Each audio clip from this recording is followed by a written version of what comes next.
नमस्कार दर्शकों, मैं रविकांत कुशवाहा और आप देख रहे हैं ARK न्यूज़। लगातार खबरों से अपडेट रहने के लिए चैनल को सब्सक्राइब जरूर करें।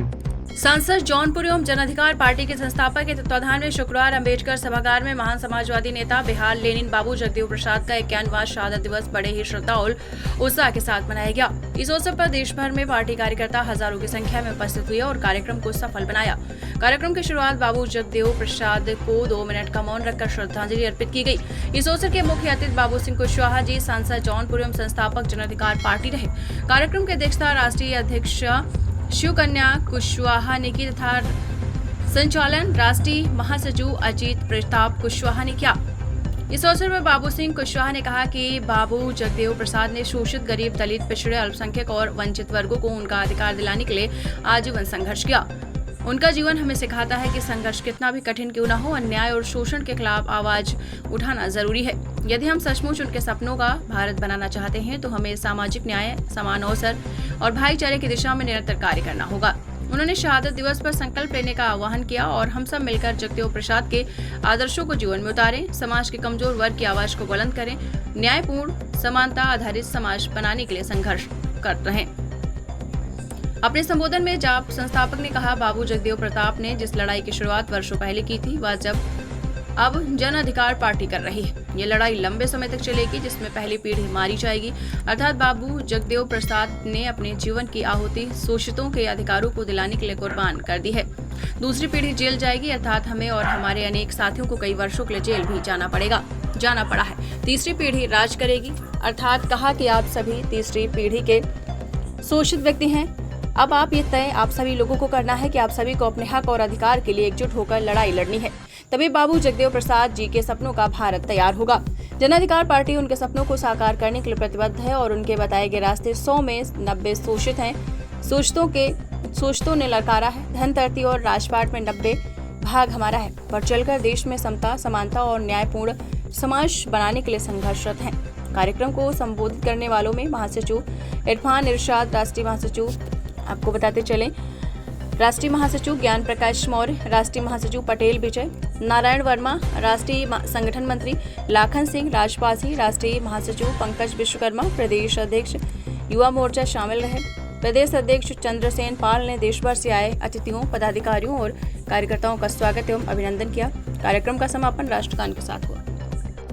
और हमारी राष्ट्रीय अध्यक्षा जैसा दिशा निर्देश देती है, समस्त जिलों में युवा कार्यकर्ताओं को पूरी ताकत के साथ, हमारी युवा कार्यकर्ता पार्टी की रीढ़ की हड्डी है, इसलिए ये जन अधिकार पार्टी की रीढ़ की हड्डी उत्तर प्रदेश में तब तक शांत नहीं बैठेगी जब तक सत्ता परिवर्तन नहीं कर देगी और जन अधिकार पार्टी को सत्ता तक नहीं पहुंचा देगी। ये हमारा संकल्प होना चाहिए। संक्षेप में बात कहते हुए बस मैं इतनी बात कहूंगा कि बाबू जगदेव जी के जीवन को आत्मसात करना है और इस लखनऊ के संकल्प को लेकर अपने अपने जिलों में, अपनी अपनी विधानसभाओं में, अपने अपने जिला पंचायत वार्डों में, अपनी अपनी प्रधानी के क्षेत्रों में पूरी ताकत के साथ लगना होगा।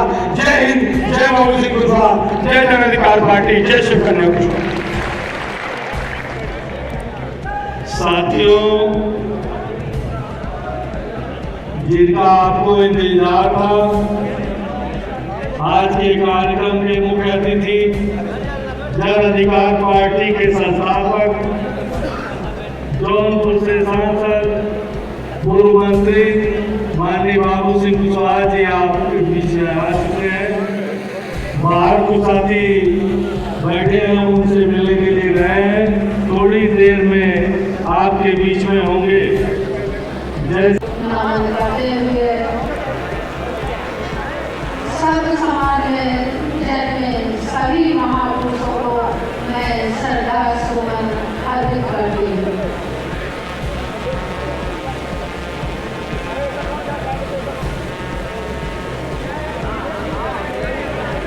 आज के कार्यक्रम में मुख्य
किसी गलती के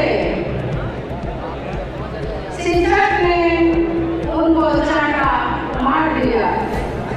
कुछ दिनों बाद वही शिक्षक कक्षा में पढ़ाते पढ़ाते खर्राटे भरने लगे। जगदेव प्रसाद जी ने उसी शिक्षक के गाल में जोरदार तमाचा जड़ दिया। तो शिक्षक ने प्रधानाचार्य के पास जाकर कहा कि जगदेव प्रसाद जी ने हमारे गाल में तमाचा मार दिया। प्रधानाचार्य ने बाबू जगदेव प्रसाद जी को बुलाया तो उन्होंने कहा गलती के लिए सबको सजा बराबर नहीं होनी चाहिए, चाहे वो छात्र हो या शिक्षक। इसके बावजूद भी उन्होंने उच्च शिक्षा ग्रहण की।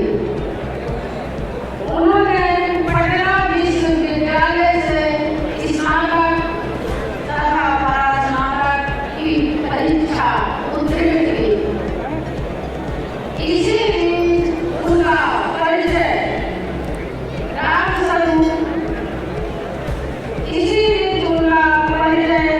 चंद्रदेव प्रसाद जी से हुआ। चंद्रदेव ने जगदीश बाबू जगदेव प्रसाद जी को विभिन्न विचारों को पढ़ने, सुनने, जानने के लिए प्रेरित किया, जिससे बाबू जगदेव प्रसाद जी ने सामाजिक गतिविधियों में भाग लेना शुरू किया और राजनीति की तरफ प्रेरित हुए। बाबू जगदेव प्रसाद जी ने सन 1967 में बिहार विधानसभा चुनाव में संसोपा से की तरफ से पूर्णा से जोरदार जीत दर्ज की। बाबू जगदेव प्रसाद जी के नेतृत्व में बिहार के इतिहास में पहली बार गैर कांग्रेसी गठबंधन सरकार बनी तथा महामाया प्रसाद सिन्हा को मुख्यमंत्री बनाया गया। संयुक्त सोशलिस्ट पार्टी छोड़कर बाबू जगदेव जी ने 25 अगस्त 1967 को सोशलिस्ट दल नामक पार्टी बनाई। उस समय उन्होंने ऐतिहासिक भाषण में कहा, जिस राय की बुनियाद आज मैं डाल रहा हूँ वह लंबी और कठिन होगी।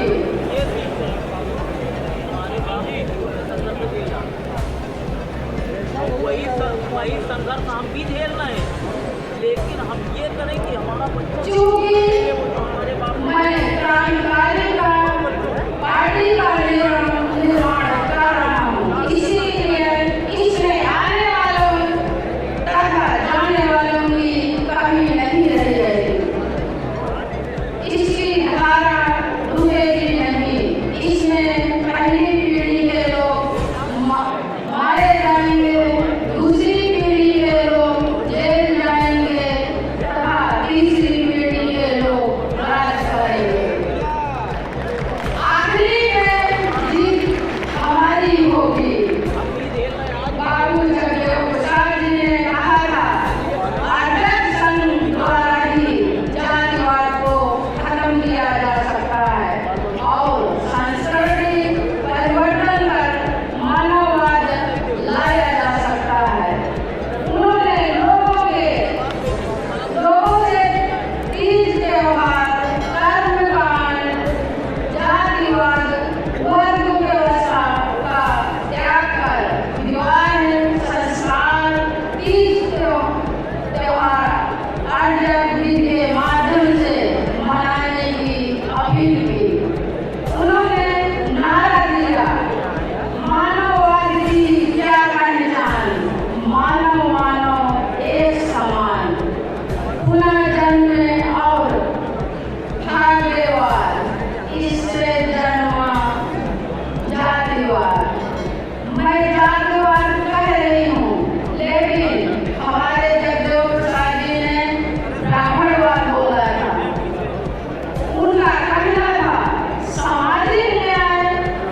कि पार्टी समानता का एक ही कारण हुआ।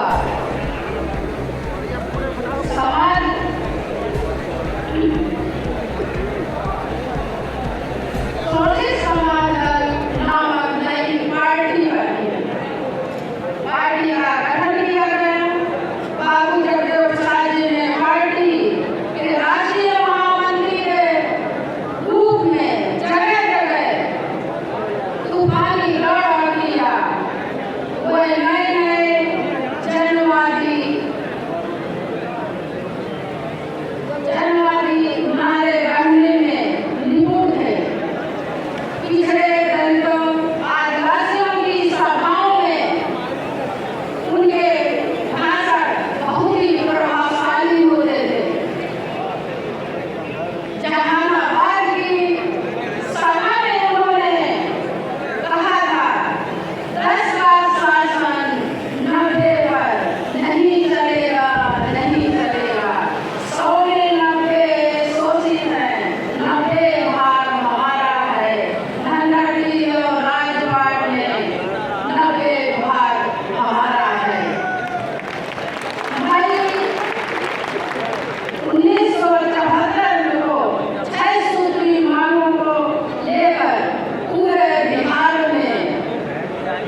संस्थापक जनाधिकार जिंदाबाद जिंदाबाद माननीय बाबू सिंह कुशवाहा जिंदाबाद माननीय बाबू सिंह कुशवाहा जिंदाबाद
बिहार से भी हमारे साथी उपेंद्र कुशवाहा जी आए हैं और मध्य प्रदेश के हमारे प्रदेश के अध्यक्ष और प्रभारी मोदी जी भी आए हैं।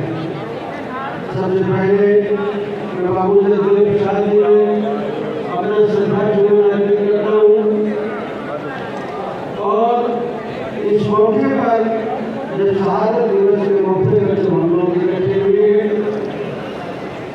तो इस मौके पर सारे लोगों ने बाबू जगदेव प्रसाद जी का पूरा जीवन परिचय उनकी शहादत के बारे में सारे साथियों ने और आपने मैं समझता हूँ कि आप लोगों ने मुझे इस शहादत दिवस में यहाँ पर सम्मिलित होने का मौका दिया, इसके लिए मैं आप सब लोगों को दिल की गहराइयों से धन्यवाद देता हूँ, शुक्रिया करता हूँ। वैसे तो मैं समाजवादी पार्टी का सांसद हूँ।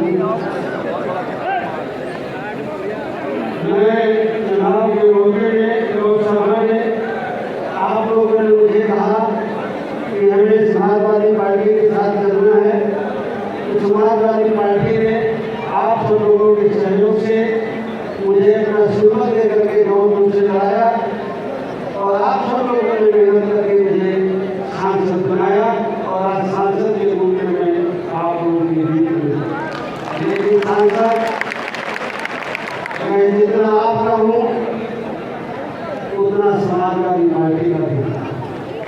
इसलिए बात है इस बात का आप लोग ताली नहीं बजाते। मैं अपने आप में नहीं गया हूँ, आपकी संगति पर गया हूँ और जो समाजवादी पार्टी का पीने का नारा है कि देश के जो गरीब लोग कमजोर लोग हैं जिनके लिए पूरा जीवन बाबू जगदेव प्रसाद जी ने संघर्ष किया और उन्हीं के लिए संघर्ष करते करते वो गए बाबू जगदेव प्रसाद जी की बातों को याद करके और संविधान के पक्ष में आप सब लोगों से सलाह लेकर के मैं समाजवादी पार्टी की तरफ समर्थन करने का रुख दिया। आप सब लोगों की इच्छा थी कि हमें चुनाव लड़ना चाहिए, इसलिए मैं चुनाव लड़ करके आप लोगों को सहयोग करके आज इस मौके पर जब आप लोगों ने बाबू जगदेव प्रसाद को याद किया है, उनके खास करके शहादत दिवस पर हम लोग उनका जन्म 2 फरवरी 22 को हुआ। 5 सितंबर आज के दिन 74 को उनकी हत्या हुई। 51 साल बाद भी आज हम बिहार से बाहर उत्तर प्रदेश की राजधानी लखनऊ में बाबू जगदेव प्रसाद के रात मुलायम आपको आदत होगी। वो लोग एक चलने लोग पढ़ा करते हुए शहीदों के चिताओं पर लगे कि हर वर्ष मेले वतन में मरने वालों का ये दिमागी निशा। आज बाबू जगदेव प्रसाद नहीं है हमारे बीच में, लेकिन हम उनके एक अच्छे कारणों की वजह से आज उत्तर प्रदेश की राजधानी में आज हम इनको याद करते हैं। जब हम किसी भी महापुरुष को याद करते हैं तो उसके पीछे एक ही मकसद होता है कि जो उन्होंने हमारे लिए काम किया है और जो वो काम करना चाहते थे, जिस काम के कारण उनकी शहादत हुई, उनकी हत्या हुई, उस काम को हमें अंजाम तक पहुंचाना। कुछ साथी सोचते हैं कि हमारे महापुरुष की हत्या कर दी कुछ लोगों ने, बहुत क्रोध आता है, बहुत गुस्सा आता है। हमें भी बदला लेना चाहिए। बदला लेने का तरीका उनका अलग किस्म का हो जाता है, लेकिन अगर बाबू जगदेव प्रसाद जी की हत्या का बदला लेना है तो जगदेव प्रसाद जी करना चाहते थे। गरीब और कमजोर के लिए, किसान के लिए, महिलाओं के लिए वो करके दिखाना है, तब जगदेव प्रसाद को हमारे भाई सोशल मीडिया में लिखे और कुछ न करें, उससे कुछ नहीं होगा। अगर हमें बाबू जगदेव प्रसाद जी की हत्या का बदला लेना है तो जो बाबू प्रसाद जी चाहते थे वो हमें करके दिखाना है। मैं जो बातें आपके बीच में रखता रहा हूँ 12 सालों से, 15 सालों से, मैंने भी जगदेव प्रसाद जी के बारे में पढ़ा था, सुना था। तो जो बातें उन्होंने 67 में कहीं 60 से कहना शुरू किया, 55 से कहना शुरू किया, जो बातें उन्होंने 1955 से कहना शुरू किया, उन्हीं बातों को हम लोगों ने दोहराया, मैंने दोहराया। वही बातें तो उन्होंने राजपाट की लागत को समझा, राजनीति की लागत को उन्होंने समझा और राजनीति दिलाने करने तो बात को उन्होंने समझा कि अगर इस देश के गरीब और कमजोर को, इस देश के 90% लोगों को अगर इज्जत सम्मान की जिंदगी देना है, उन्हें हर अधिकार दिलाना है, तो हमें राजनीति में जाना होगा। और उन्होंने राजनीति की तरफ रुक गया। राजनीति की तरफ जाने का ये मतलब यही 100% लोग राजनीति में चले जाए। राजनीति जागरूकता भी है। हम पढ़े लिखे हैं, नौकरी पेशे में हैं, किसान है, मजदूर है, लेकिन अगर हमारे अंदर राजनीति समझ है तो समय आने पर हम सही फैसला लेंगे। अपने वोट का गलत इस्तेमाल नहीं करेंगे, अपने वोट का इस्तेमाल वहाँ करेंगे आदरणीय पटेल जी बोल रहे थे कि जो बात हम आज कह रहे हैं, बाबू जगदेव प्रसाद जी ने विधानसभा में कही थी कि अगर सबको समानता का अधिकार देना है, हिस्सेदारी देना है, तो हमारे देश में जाति जनगणना बहुत जरूरी है। जब जाति जनगणना होगी, हमें सबकी आबादी का पता चलेगा और उसके बाद जब आबादी के साथ रूप से हिस्सेदारी दी जाएगी, भागीदारी दी जाएगी, तब उनके सही मायने में आजादी का हमको जरूरत है। लेकिन जो लोगों ने हमारा वोट दिया आजादी के बाद, जिन्होंने हजारों सालों से हमारे ऊपर शासन का गुलाम बनाया और लाचार बनाया, वो नहीं चाहते थे कि देश का गरीब और कमजोर, पिछड़ा और दलित, अल्पसंख्यक, गरीब, किसान, मजदूर, उन्हें समानता का अधिकार नहीं। बाबू जगदेव प्रसाद जी यही तो कहते, यही तो बोल रहे कि 100 में 90 शोषित है, 90 भाग हमारा, धर्मधरती और राजपाट में 90 भाग भी चाहिए। यही तो कह रहे, और जब वो यही कह रहे थे, ये कहते उनको गोली मारी, और गोली मारने के बाद उनका क्या हुआ, हमारे साथियों ने अध्यक्ष ने बोला कि आप गोली मारी गई, घसीट करके उनको थाने में ले गए। जब वो पानी की आवाज दे रहे थे, तो एक दलित महिला उनको पानी पिलाना चाहा, वहाँ के प्रशासन ने उनको पानी नहीं पिलाया और बंदूकों के बट से मारते रहे और थाने में ले गए, और उनको तब तक कहीं नहीं ले गए जब तक उनके महावोट नहीं हो गए। उनकी वो जब ये मान लिया कि ये मर गए, तब उनको कहीं ऐसी निर्मम हत्या बाबू जगदेव प्रसाद की किसी ने भी हमारे बाप के लिए, आने वाली पीढ़ी के लिए उन्होंने शहादत दी। और जब पार्टी बनाई तो उन्होंने कहा, सब लोगों ने कहा कि जो मैं पार्टी क्रांतिकारी पार्टी का निर्माण कर रहा हूँ, इसमें लगभग 100 साल लगेंगे। पहली पीढ़ी मारी जाएगी, बाबू जगदेव प्रसाद जी को मारे गए, दूसरी पीढ़ी जेल जाएगी, जेल तो जाना हम लोगों का शुरू है, दूसरी पीढ़ी जेल जाएगी और तीसरी पीढ़ी राज करेगी। देखो शहादत दे दी उन्होंने, वो चले गए हमारे और आपके अधिकारों के लिए, लड़ते लड़ते शहीद हो गए। मेरे ऊपर कोई इलाज नहीं लगा हुआ, कुछ भी मुझे बदनाम करने के लिए लगाया गया, लेकिन मैं उनकी दूसरी पीढ़ी में उनको जेल गया। अब तीसरी पीढ़ी आप लोगों की है, बच्चों की है। अब आपको नहीं करना है कि आपको इसे इलाज करना है,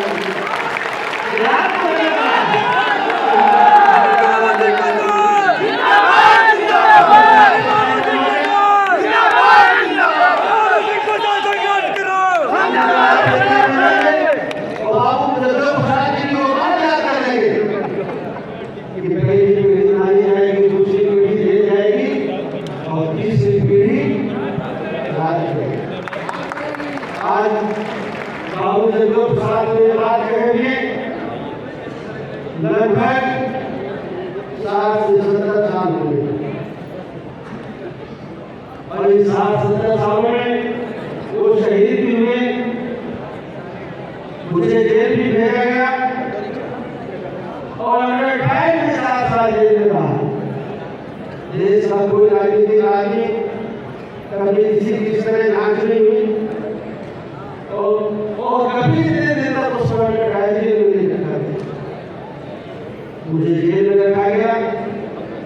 और आने वाला समय जो आप हमारे नए बच्चे हैं, तीसरी पीढ़ी है, गुस्सा है कि अगर आपने दिमाग से काम लिया और जागरूकता फैलाई और सावधानी के साथ काम लिया, तो ये जरूर नहीं है कि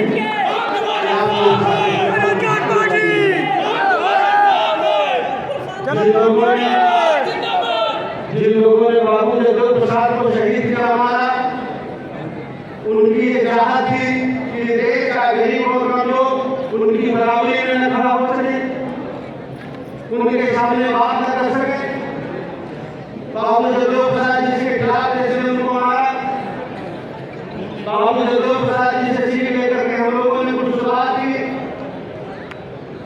बहुजन समाज पार्टी में रहकर की शुरुआत की हम लोगों ने। हमें क्या मालूम था कि उसका नेता ही उनसे मिल जाएगा और उसके नेता को उससे मिल करके उसको जेल भेज देगा। दूसरे लोग पूछते हैं कि कुशवाहा जी सब ठीक हो सकता है, ठीक कर दिया जाए, फिर से सारी चीजें हो सकती है। मैं उनसे कहता हूँ कि आप रहने दो, अब मेरे बस में नहीं है, मैं बहुत टूट गया हूँ। अब मेरा मन भी हो रहा है कि ऐसी जगहों की तरफ देखूं, तो कहते हैं क्या हम लौट सकते हैं। तो मुझे एक दिन मैं मोबाइल देख रहा था, तो एक शेर आ रहा था, एक शेर उसमें कोई सुना रहा था, तो मैंने वो शेर सुनी, तो मैंने उसको सुनाई, तो मैं आपको भी सुना देता हूँ। तो उससे पूछते हैं कि कितना टूटे हो तुम, कहो तो जोड़ दे, कितना टूटे हो तुम, कहो तो जोड़ दे।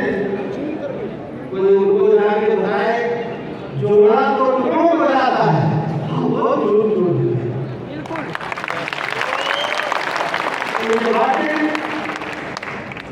जब बाबू जगदेव प्रसाद का शहादत करते हैं, थोड़ा बहुत भी भावुक है, इसलिए कि आज 51 साल हो गए जो उनकी चाहत थी, उनकी हम औलादे हैं, उनकी हम की पीढ़ी है, जो अपने समय में कर रहे हैं उनके बराबर भी हम नहीं कर पाए। इस बात का दुख भी है और मन में ये चाहत है कि हम 59 साल के होने वाले हैं, 60 के 1 साल कम है, बहुत समय भी जिंदगी में नहीं बचा है। और आप लोगों में से नई पीढ़ी में कोई बच्चे इस धारणा को ले जाने को तैयार नहीं हुए। बाबू जगदेव प्रसाद की सोच के साथ खड़े नहीं हुए आप लोग, तो बाबू जगदेव प्रसाद की शहादत जिसके लिए उन्होंने किया वो बेकार चल रहा है। इसलिए आज हम इकट्ठे हुए हैं, तो हमें ये तय करना है, यहाँ से तय करते जाना है शहादत के लिए कि जो बाबू जगदेव प्रसाद जी ने हमारे लिए सोचा, जो उनकी चाहत जिसके लिए उन्होंने जान दी, उस एक अधूरे काम को हमको पूरा करना है। उत्तर प्रदेश की पूरा करना है, उत्तर प्रदेश के बाद बिहार है, देश और दुनिया है, जहाँ जहाँ हम पहुँच सकते हैं। आजकल तो फेसबुक और व्हाट्सएप का जमाना है, हम अपनी बातों को हर जगह पहुँचा सकते हैं, लेकिन हमारी मंशा और हमारी नीयत कि हमें पहुँचाना है। मैं ऐसे ये बातें दोबारा आपको रिपीट करता हूँ। स्वामी ब्रह्मानंद जी को देख बैठे थे, मोदी नारी में उनका जन्म हुआ, भगवान बुद्ध की तरह 1 साल में साधु हो गए, घर बार छोड़ के उनकी भी शादी हो गई थी, बच्चे छोड़ करके वो चले गए, सन्यासी बन गए। बाद में बहुत लोग लौट के आए, तो जब सन्यासी बने तो भी उन्होंने एजुकेशन के क्षेत्र में काम किया, और जो लौट करके आए उन्होंने देखा कि देश के गरीब और कमजोर लोग पिछले दलित राजवासी, अगर हमें इनकी समस्या का समाधान करना, इनकी गरीबी दूर करना है, किसान को खुशहाल करना है, मजदूर को खुशहाल करना है, बच्चों को शिक्षा देनी है, तो हम भागीदारी जरूर निभाना है। और उसका भी बड़ा एक गुण है, जब गरीबों की मांग के लिए वो दिल्ली में धरना हुआ, आंदोलन हुआ, तो उस आंदोलन में वो दिल्ली में गए, लोकसभा के बाहर धरना प्रदर्शन कर रहे थे और लोकसभा के अंदर घुसने की कोशिश कर रहे थे। हमारे पुलिस वाले ने उनको कहा कि बाबा स्वामी जी, अगर इसके अंदर जाना है तो जीत के आना पड़ेगा, और जब जीत के आएंगे तो भी आप उनकी बात यहाँ उठा पाएंगे, उनके यहाँ जंगल की लड़ाई होगा। इस बात को उन्होंने समझा। साधु होने के बाद, एक सन्यासी होने के बाद इस बात को समझ कर आए और फिर हमीरपुर से लोकसभा का चुनाव लड़े। 23 साल का लड़का जो साधु हो गया, 23 साल के बाद वो 40 साल का साधु रहा, उसके बाद उसको लगा कि हमें हक हिस्सा लेना है। हम राजनीति विधान राजपाट में भूखना फिर आकर क्यों हमीरपुर से बाहर का चुनाव लड़े और जीत कर गए और पार्लियामेंट में गरीब और किसान की बात हो। बहुत सारे साथी आए चौपाइयाँ सुना रहे हैं, बहुत सारी बातें कहते हैं, जो बातें आए चौपाइयों में उसमें सुनते हैं, वो 100 किलोमीटर तक पार्लियामेंट में बोल सके। कब बोल सके? 40-50 साल 60 साल पहले बोल सके। ये बात इसलिए कह रहा हूँ इंदिरा बाबू जगदेव प्रसाद जी को 1955 से 60 ये समझ में आ गई था कि अगर हमें अपने बच्चों का भविष्य अच्छा करना है तो हमें राजनीति की तरफ करना पड़ेगा, हमारे कुछ लोगों को राजनीति में जाना पड़ेगा। और उन्होंने आज से 60 साल पहले शुरू किया। जब मैं जितने साल का मैं हूँ उतने साल पहले वो एसएमबी के मेंबर होकर के गए थे बिहार। तो स्वामी ब्रह्मानंद को उदाहरण दिया कि एक सन्यासी को समझ में आया कि अगर हमें गरीब और किसान की मदद करनी, समाज की मदद करनी है तो राजनीति में भागीदारी हो सकती। राजनीति में उन्होंने भागीदारी निभाई, रात में कैसे राजद बनाया, कई राजद बनाया और बच्चों को शिक्षा देने का संताड़े जो भूमि समाज में पैदा हुए, पूरा जीवन गरीब और कमजोर को जागरूकता के लिए है। शिक्षा के क्षेत्र में उन्होंने अपना समय लगाया। संतराम जी जो प्रजापति समाज में थे, पूरा जीवन उन्होंने गरीब और कमजोर की शिक्षा में लगाया। की कहानी तो आप जानते कि 24 साल उन्होंने शहादत के देश को आजाद करने के लिए अहिल्याबाई होलकर, अवंतीबाई लोधी, झलकारी बाई, वीररत्न हमीद सब अपने महापुरुषों के बारे में आज जानते। महात्मा फुले के बारे में, बाबा साहब अम्बेडकर के बारे में, संत साहू जी महाराज के बारे में, सारे महापुरुषों को आप अच्छी तरह से जानते। लेकिन जानना तो है कि हम उनसे कुछ लेना है, जिस बदौलत हम जानते हैं उनको, उनसे जान के उनसे सीख करके जो उन्होंने किया है हमारे लिए, हम और आने वाली पीढ़ी के लिए करें। लेकिन हमें अपने आप से पूछना है क्या जो हमें मिला, हमारे पुरखों ने, हमारे पहले वाले महापुरुषों ने, हमारे बाप दादा ने जो हमें दिया, क्या हम अपने आने वाले पीढ़ी को उतना दे करके जा रहे हैं? जो वहाँ का इतिहास उन्होंने हमें दिलाया, क्या उसमें से हम कुछ कर रहे हैं, बढ़ोतरी कर रहे हैं? बाबा साहब अम्बेडकर ने तो कही एक बात, मेरे देश समाज के लोगों, गरीब और कमजोर लोगों का खरीदने होते, ये काम हमें बहुत मुश्किल से खींच करके यहाँ तक आए हैं। हो सके तो इसको आगे ले जाओ, ले आना, और अगर नहीं जा सकते आगे तो इसको यही ख्याल रखना। अगर ये इतना में ख्याल रखोगे, इतने में तो भाव तुम्हारे आने वाली पीढ़ी को अच्छा। लेकिन क्या जो महात्मा फुले, साहू ने, बाबा साहब अम्बेडकर ने हमारे लिए किया, जो खींच करके इस व्यवस्था को यहाँ तक लाए, जो उनकी चाहत थी, क्या हम उसको वहीं टिकाए रख पा रहे हैं? जो रिजर्वेशन हमारे बच्चों को मिलना चाहिए था, क्या वो मिल रहा है? जो भागीदारी हमारी होनी चाहिए थी वो है? क्या सिविल सर्विसेज में जहाँ बच्चों को हमारे पहुँचना चाहिए वहाँ पहुँचे? जंगल जमीन में हमारी हिस्सेदारी भागीदारी है। हम समझते हैं कि इसका जिम्मेदार कोई और है, उससे जिम्मेदार कोई और नहीं है, उसके जिम्मेदार हम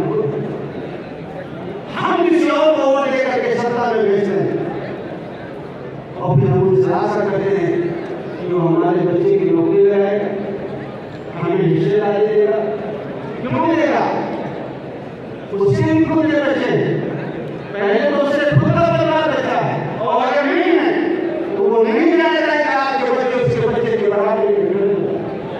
जिन लोगों ने सदियों से हमें गुलाम और लाचार बनाया, जाति के नाम पर दलाल किया, पीछे किया, वो चाहते हैं उनकी आने वाली पीढ़ी में हमें गुलाम और लाचार बना करके,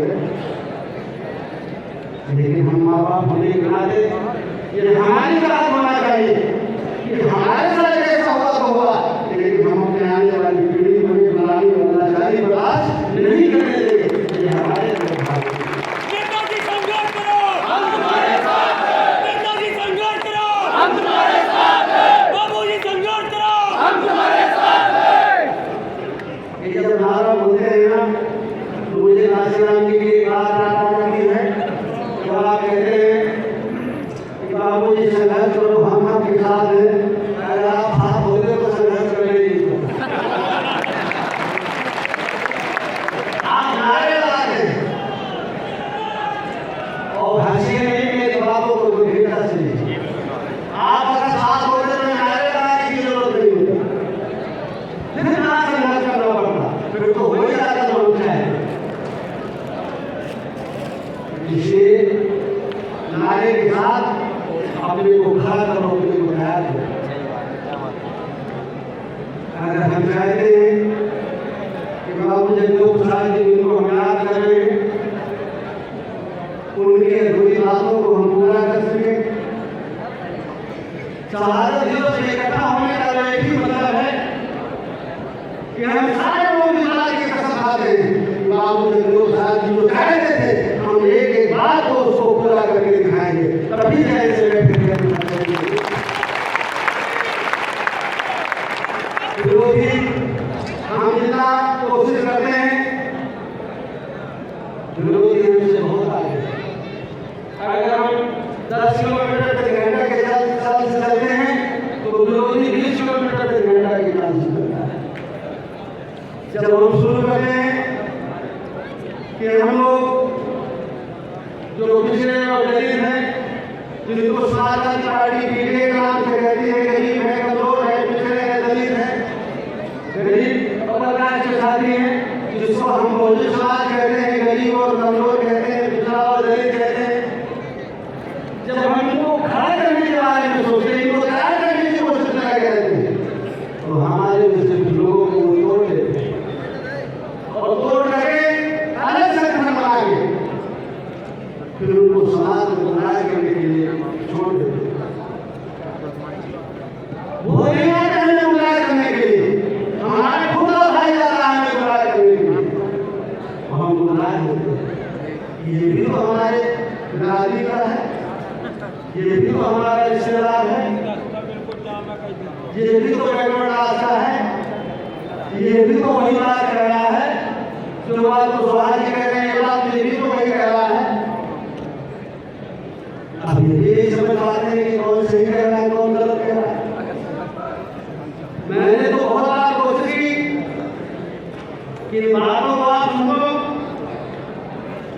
समझदार आदमी तो आदमी मौन हो जाए तो नहीं सब समझ लेता है, लेकिन मेरा तो आप कहा हुआ नहीं समझ पाते। जो बातें कहनी चाहिए थी, नहीं कहनी चाहिए थी, वो बातें भी मैं आप लोगों के बीच में रखा, लेकिन 12 सालों में 15 सालों में जितने हमें कामयाब हो जाना चाहिए उतना हम कामयाब नहीं। आज मुझे बड़ी खुशी है कि आज आप अपने महापुरुष के लिए, अपने देवता के लिए, अपने भगवान के लिए जिसने शहादत दी है हमारे लिए, उनकी शहादत दिवस में आप इकट्ठे। जब आप आए हैं तो ये तय करके आए हैं कि हमें बाबू जगदेव प्रसाद जी का बदला लेना है। बदला मारपीट से नहीं लेना है, बदला मारपीट से नहीं लेना है, झगड़ा से नहीं लेना है। बदला जो उनका पूरा काम है उससे पूरा करके दिखाना है। तो जिन लोगों ने विरोध किया है और अपने आप को उन्हें बदला मिल जाएगा, यही पर्याप्त बदला। इसलिए लोग एक साल रह गए इस बीच में पंचायत के चुनाव में समझदार लोग सामंजस्य बना लेते हैं, लेकिन अधिकांश आया सामंजस्य नहीं बन पाता। लेकिन फिर भी जो समझदार लोग हैं उनकी जिम्मेदारी है कि जिला पंचायत में कम से कम अगर प्रधानी में नहीं बनता है तो जिला पंचायत के सामने हम लोगों की कोशिश है कि हम लोग इनके साथ में हैं। जो साथी हमारे साथ चलना चाहते हैं उनसे सामंजस्य बने। आप लोगों को भी अपने लेवल पर देखना है और जिला पंचायत का चुनाव, पंचायत चुनाव आप लड़ करके बड़े पैमाने पर जीत हासिल करना है। उसके बाद विधानसभा का चुनाव है। विधानसभा का चुनाव भी आप लोग लड़ना चाहिए। आप बाबू जगदेव प्रसाद जी की चाहत भी मुझे लगता है कि आप उसे पूरा करना चाहिए, लेकिन ये तभी होगा जब आप बूथ लेवल पर अपना संगठन बनाएंगे, क्षेत्र बनाएंगे, विधानसभा का संगठन बनाएंगे, जिले का संगठन बनाएंगे। आप नजर आएंगे, आप नजर आएंगे तो भी आपकी तरफ नजर आएगी। अगर आप दिखाई नहीं पड़ेंगे तो कोई आपको ढूंढ के नहीं आएगा। मैं हर मीटिंग में कह रहा हूँ कि कोई हमको अपनी पीठ लाद के भौसागर पार नहीं कराएगा। चलना तो हम ही को पड़ेगा, मेहनत तो हम ही को करना पड़ेगा। आपकी वजह से अगर किसी का बनेगा या गिरेगा तो ही आपको पूछेगा कोई, और अगर आपको बनने और गिराने की ताकत नहीं है तो कोई आपको नहीं पूछेगा। इसलिए जो साथी चुनाव लड़ने की इच्छा रखते हैं उनकी जिम्मेदारी है कि विधानसभा में अपने संगठन को चुस्त करें, बूथ और सेक्टर की और विधानसभा की कमेटी के ध्यान। आप लोगों ने अभी लोकसभा चली थी, आपने लोकसभा में माहौल देखा हो। कांग्रेस के नेता राहुल गांधी जी ने वोट के बारे में सारी जानकारी दी है, आपको जानकारी हो। एक विधानसभा में एक वोट पड़ा था और देश का कोई कोना बाकी नहीं है जहाँ वोट फर्जी नहीं बनाए गए हैं, जहाँ वोट फर्जी नहीं बनाए। एक बूथ में 200, 400, 500 वोट खड़े। एक तो शहरों में बड़े पैमाने पर दिया गया है और जहाँ उनके गाँव है वहाँ तो 1000 के 2000, 4000 वोट हो गए। आदमी है या नहीं है इससे मतलब नहीं है, वोट हो गए। इसलिए आप वोटर लिस्ट पर भी नजर रखने की जरूरत है। हम तो सोच लेते हैं कि वोटर लिस्ट से हमारा क्या लेना देना।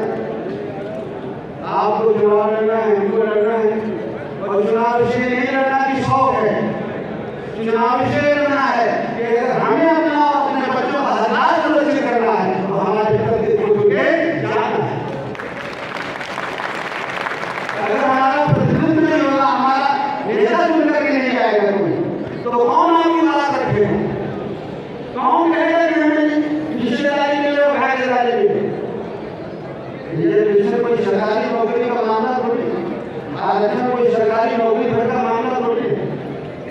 आरक्षण का मामला तो हिस्सेदारी का है, भागीदारी का है कि देश में हम ही रहते हैं, इस देश को बनाने में हमारा योगदान है।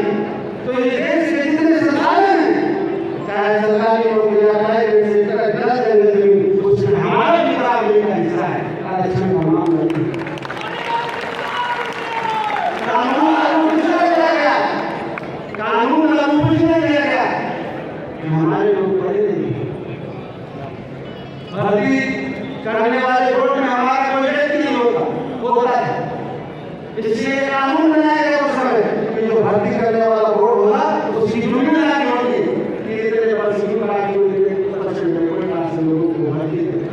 लेकिन उन्होंने ये तरकीब चला दी, 3 मार्केटें चलाते हैं, कहते हैं कोई दूसरा आदमी है नहीं जो परसेंट कराए, कोई राज्य का पढ़ा लिखा है नहीं, तो 3 बार एडमिट कर देते हैं और 24 बार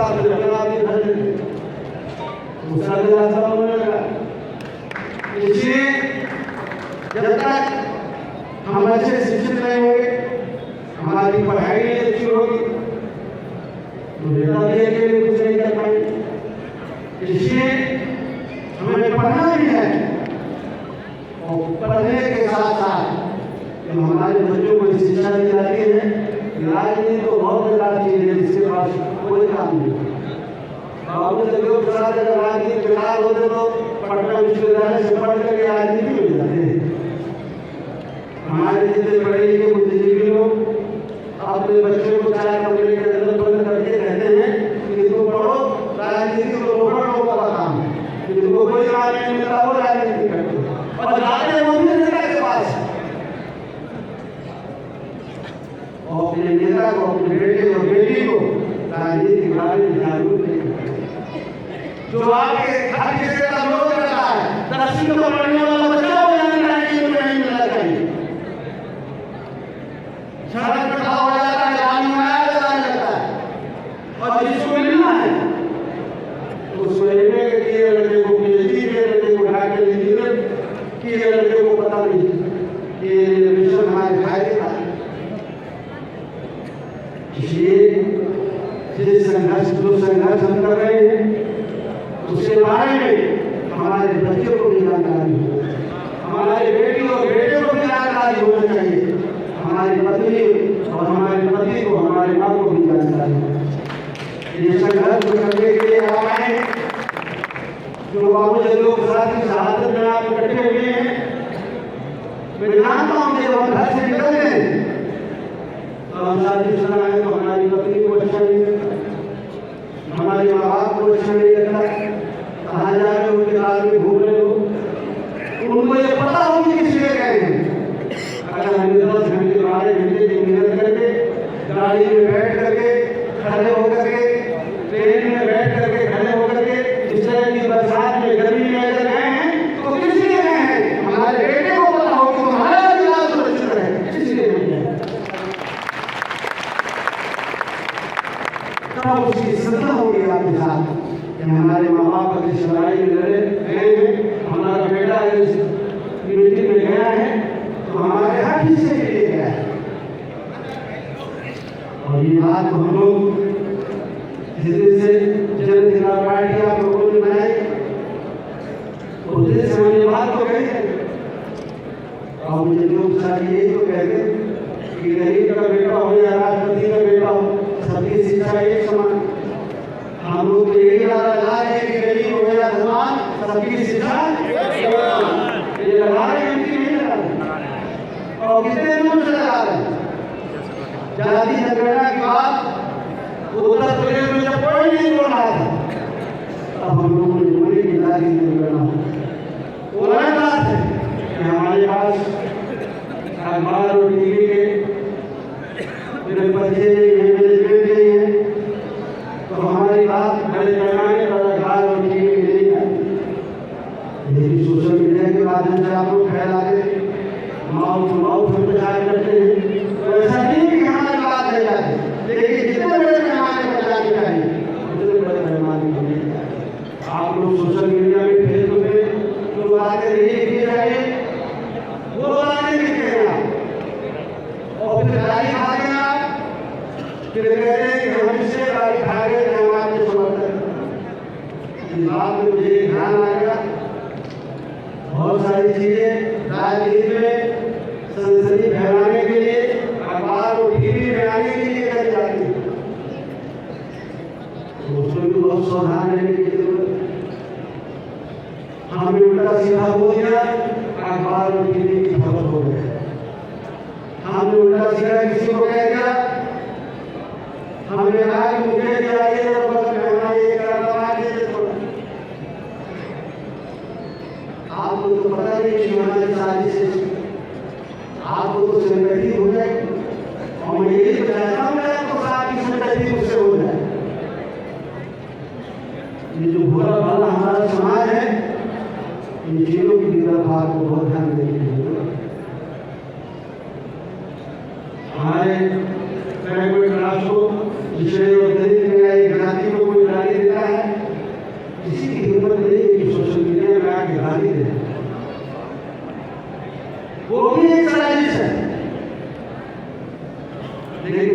साजिश में थोड़ा कहने में उससे गलत हो गया।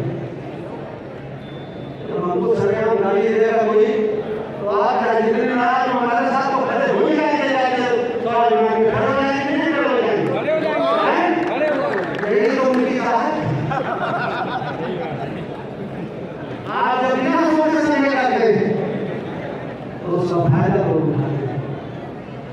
एक मसला भी है थोड़े दिन पहले कि हमें कोई गाली दे रहा था, हमारी जाति को कोई गाली दे रहा। अभी चल रहा है बाबूजी, कितने लोगों ने सुना? अभी भी चल रहा है बाबूजी। कितने लोगों ने सुना? वो दी नहीं थी उसने, लाई गई थी उससे, दी नहीं थी उसने, लाई गई। किसी की हिम्मत में कोई इस तरह कहे हो सकते हैं? इसलिए दूसरों को भी बहुत समझने की जरूरत है। हमें गुमराह करने के लिए, हमें तोड़ने के लिए बहुत सारे प्रयास हो रहे हैं। बाबू जगदेव प्रसाद जी का विषय कब पूरा हो जाए? हमारे जो अपने लोग हैं असली किसान जो नहीं पूरा होने देना चाहिए, कोई दूसरा नहीं है। हम लोगों ने 12 साल 12 साल पहले बनाई हम लोगों ने, तो पार्टी नहीं बन सकती थी क्या? ये खड़ी हो सकती थी क्या? पहले तो कुछ और अच्छा लगा, अब कुछ और अच्छा लगा। हम लोग कहेंगे कि जनता पार्टी तो खत्म हो गई, मंत्री जी ने विलय कर दिया। मंत्री जी तो समाजवादी पार्टी के सिंबल से लड़े, आपके कहने पे लड़े, ढंगे की चोट पे लड़े, चोरी से तो नहीं लड़े। आप लोग लड़ाए गए तो लड़ेंगे नहीं, चोरी से लड़े। क्या जनता पार्टी ने खत्म की? जनता पार्टी है कि नहीं?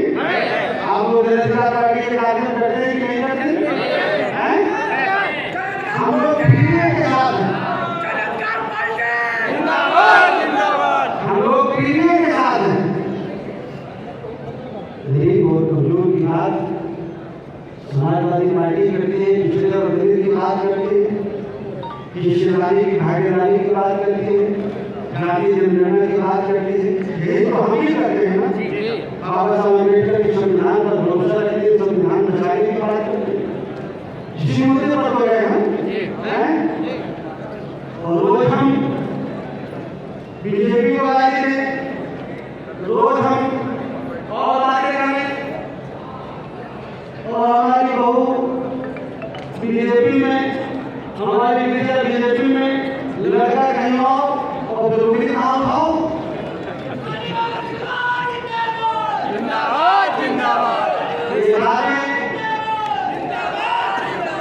ये बात है, मैं इसलिए कहता हूँ, मैं कभी कही नहीं सुनी, मुझे कहना भी नहीं चाहिए। इसलिए कि आपको कोई गुमराह करने आता है और आप गुमराह हो जाते हैं। अगर महात्मा फुले ने जो बात शुरू की, अगर महात्मा फुले की पिता रहते कि देश का गरीब और कमजोर और पिछड़ा और दलित मुसलमान फुले की बात मान लेता तो आज ये दिन फुले के बाद छत्रपति साहू जी महाराज ने इस आंदोलन को शुरू किया, राजा थे। इसके बाद भी उन्होंने हमारी लड़ाई लड़ी। उसके बाद उन्होंने कहा कि अपने जाने के बाद डॉक्टर अम्बेडकर लड़ेंगे इस लड़ाई को। डॉक्टर अम्बेडकर कह रहे थे अगर डॉक्टर अम्बेडकर की बात मान रहे होते तो लड़ाई कम कर दी। लेकिन जब भी कोई हमारे बीच में आता है, कोई हमें समझाने की कोशिश करता है, तो जिंदगी को हमें समझ में नहीं आता हुआ। महात्मा फुले को शिक्षा के क्षेत्र में जब उन्होंने काम किया तो आपने तो निकाला, पूरी बिरादरी नहीं निकाला, पूरी बिरादरी जब तक वो जिंदा रहे उनको समाज में बाइकाट किया, इसलिए कि नरक में चले गए, पढ़ाने का काम कर रहा है। और जब मर गए तो हम कहते हैं कि हमारे कुछ जिंदा है, मरने के बाद जिंदा रहते महात्मा फुले के यहाँ काम मरने के बहुत सा बाद कहते हैं। चाहे बहन फातिमा बेगम हो। हम हिंदू मुसलमान की बात करते हैं, जब महात्मा फुले माता सावित्रीबाई फुले को घर से निकाला तो घर में अगर शरण किसी दी तो बहन फातिमा बेगम, उनके घर में पूरी जिंदगी रह करके और बहन फातिमा बेगम आजीवन मानी रह करके सावित्रीबाई फुले के साथ पढ़ाने का काम किया, शिक्षा देने का। लोग हम हिंदू मुसलमान की बात करते हैं, हमारे हिस्से की नौकरी मुसलमान को नहीं ले जा रहा, ले जा रहा है।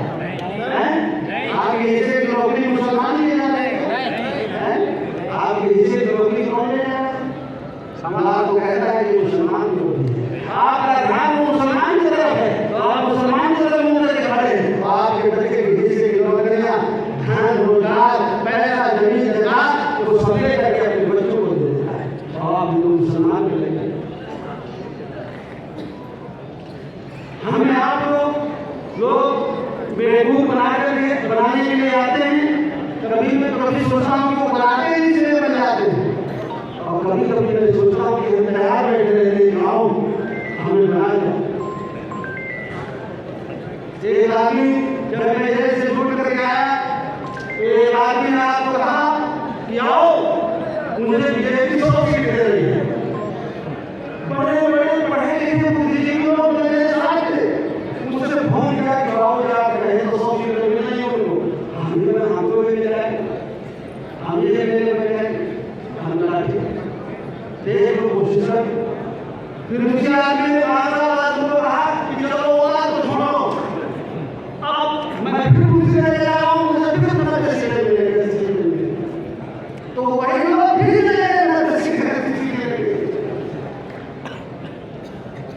बड़ी मजेदार बात। ये नहीं समझ आ रहा कि ये व्यक्ति किसी का खुला हुआ है, आपको गुमराह करने के लिए हर बार आपको भरोसा दिलाता है और आप हर बार भरोसा देते हैं। इस सारी गैराव का एक ही मकसद है कि जो आपका ये संगठन बन रहा है इसको बनने नहीं देना है, इसको चिन्हित करना है।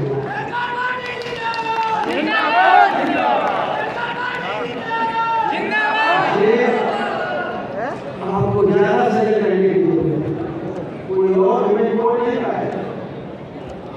अगर पाल साहब है, पाल साहब के बीच में कोई दूसरा पाल साहब आएगा, कोई दूसरा आदमी आएगा तो जल्दी भरोसा नहीं करेगा, पाल को गुमराह करने को गाली जाएगा ना।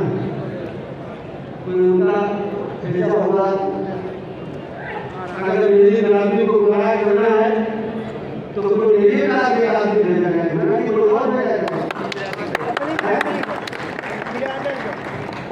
सारे भावों को आपको समझने की जरूरत है।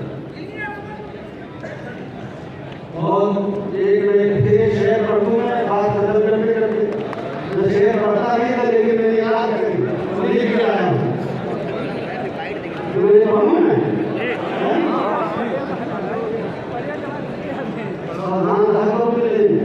हाँ, सबसे ना मिला करो इतनी सादगी के साथ।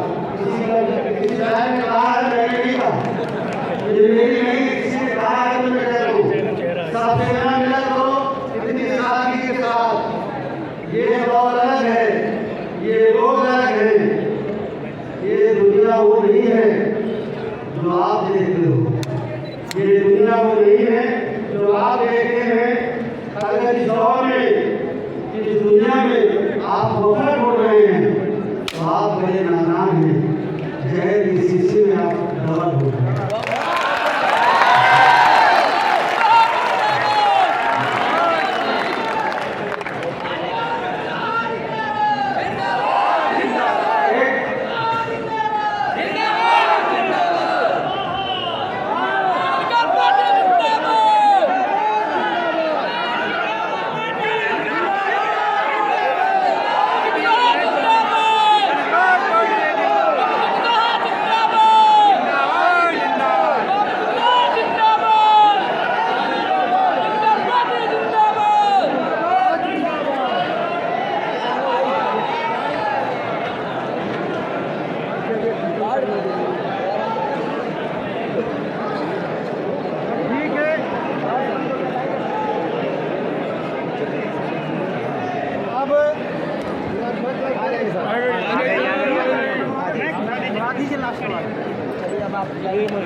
देखिए भाई, मैं खत्म कर रहा हूँ। लाइट वाले भाई जो एक कनेक्शन देख रहे हो, मैं खत्म कर रहा हूँ, आप परेशान मत हो। यहाँ के हमारे